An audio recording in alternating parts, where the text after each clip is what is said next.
Hello guys, welcome to my channel Trading Chart Patterns. Now I am analyzing this stock Hero MotoCorp. If you watch this stock closely, you will find out that this level will be acting as a support for this stock and this level is acting as a resistance for this stock. Okay, this will act as a resistance in further time period. So currently the stock is actually in this level. So tomorrow if the stock manages to, if any 15-minute candle manages to close above 3840 rupees, okay, then you can consider buying this stock for easy target of 2865 rupees.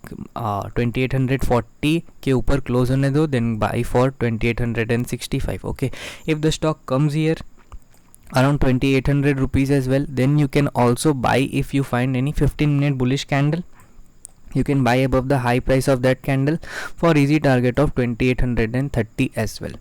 Okay, so this is my short analysis for intraday trades. Okay, now if you want to analyze this stock for swing trades, then I would request you to see the chart of Hero MotoCorp. Okay, remember, if tomorrow bullish sentiment gets created, then the stock will soon, within 1 or 2 days, will try to test this level of 2950 as well. Almost 5% upside target could be seen here.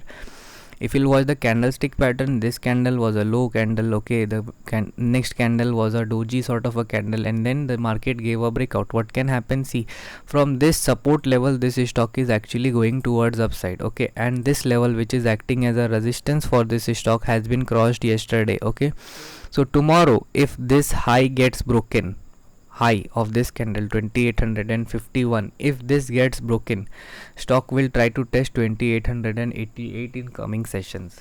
This is my short analysis for Hero MotoCorp. Okay, and if you want to see the swing target, let's see what kind of a pattern this stock is actually making. Tang tang tang, and it will go up like this. Okay, in near future.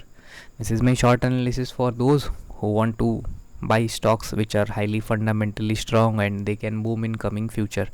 See, auto industry will actually receive a good upside momentum. Okay, so don't short auto stocks even in intraday basis. If you find good opportunity to buy, you can buy these stocks. Thank you for watching.